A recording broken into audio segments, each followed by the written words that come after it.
ठीक है, ये क्वेश्चन बहुत ज़्यादा इंपॉर्टेंट है, मैंने कल भी क्लास में बताया था।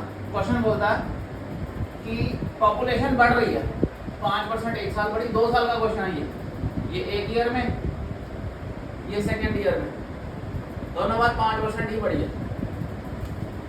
ठीक है, उसने बोला इफ इट इज इतने now its population 2 year ago, यानी ये पूछी है आज की दी है। ये क्वेश्चन 2 तरीके से आता है, या ये दिया होता है, ये निकालना होता है, या ये दिया होता है। क्वेश्चन हमेशा आगे जाएगा, ये स्टार लगा रहा हूँ क्वेश्चन हमेशा आगे जाएगा, पीछे की तरफ नहीं। अगर ये 5% बढ़ के यहाँ आया, फिर 5% बढ़ के ये बना, तो इसका ये मतलब नहीं है कि इसके 5% मारेंगे तो ये बन जाएगा, 5% मारेंगे ये बन जाएगा। मारने वाला तो बंदे मार के पीछे जा सकते हैं, बंदे पैदा होके आगे आए, बंदे मार के पीछे थोड़ी है। पॉइंट समझ आया? तो जब भी एगो वाला क्वेश्चन होगा, ये दिया जाएगा और ये निकालना होगा। एगो वाले क्वेश्चन जब भी आफ्टर वाला क्वेश्चन होगा, 2 तरह के क्वेश्चन आते हैं। हमें ये पहले वाली टाइप मिली है। जब दूसरी टाइप में आता है, वो आज का दिया होता है, 2 साल आफ्टर का निकालना होता है। ये दिया होता है, ये निकालना होता है। एगो का क्वेश्चन हो या आफ्टर का क्वेश्चन हो, क्वेश्चन की कैलकुलेशन सिर्फ इस वैल्यू पर होगी। अगर ये दिया होता हमें सपोज 15434, ये दिया होता और 2 साल आफ्टर निकालने को बोला होता, समझने मेरी बात? तो ये तब यहाँ दिया होता और ये निकालना होता। अगर हमें ये दिया और पिछला निकालने को बोला है, ये दिया पिछला निकालने को बोला है, कैलकुलेशन अभी भी पिछले पर ही होनी है। अगर ये दिया और ये निकालना है, ये दिया और ये निकालना है, तब भी कैलकुलेशन इस पर। और अगर ये दिया और ये निकालना है, तब भी कैलकुलेशन इस पर कभी नहीं होगी। पॉइंट समझ आया दोनों क्वेश्चन में फर्क? एक आपके पास 100 रुपए थे, 10% बढ़ गए, तो अगली बार कितने होंगे? 110। अगर 110 पर अगले साल 10% बढ़ जाए, ये 100 थे, समझा रहा हूँ, अगले साल 10% बढ़े, 110 हो गए। आपके 10 रुपए बढ़े, 10%। इस बार इसके 10% बढ़ेंगे तो ये 11 रुपए बढ़ेंगे। पॉइंट समझ आ गया? इसको एक लाइन में लिख सकते हैं, 100 इंटू 110% ऑफ 100 इंटू फिर 10% बढ़ेंगे तो 110% ऑफ 100। ये आप सॉल्व करके देख लो, ये 121 आ जाएगा। तो ये डायरेक्ट निकालने का तरीका हो गया।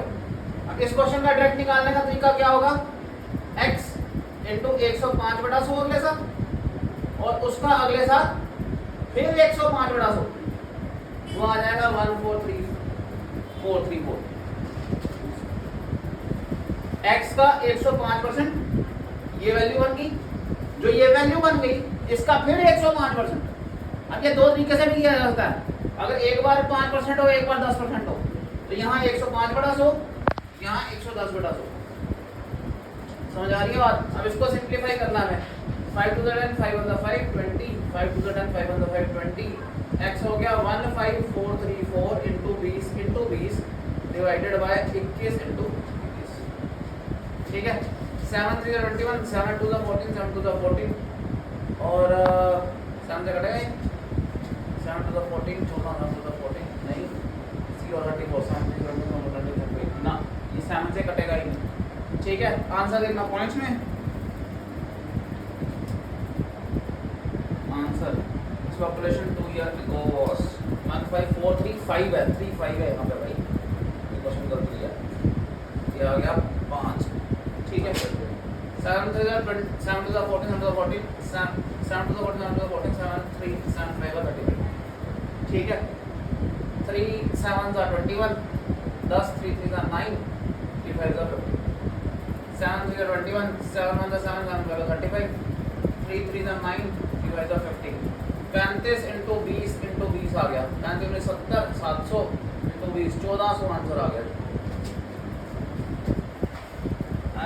अब ये ध्यान रखना है कि जब भी पॉपुलेशन बढ़नी है, वो इस पर बढ़ेगी, इस पर बढ़ेगी। घटनी भी है तो इस पे घटेगी, इस पे घटेगी, इस पे कुछ नहीं होगा। समझ आ गया? सो अगर एगो वाला क्वेश्चन होगा तो x पर कैलकुलेट करके ये निकालना है, और अगर आफ्टर वाला क्वेश्चन होगा तो उधर वैल्यू डी होगी, उस पर डायरेक्ट कैलकुलेट करना है। तो आफ्टर वाला क्वेश्चन हमेशा आसान होता है, एगो वाला क्वेश्चन एक्स पे कैलकुलेट करके इसके बराबर पुट करना है। समझ आई दोनों में फर्क?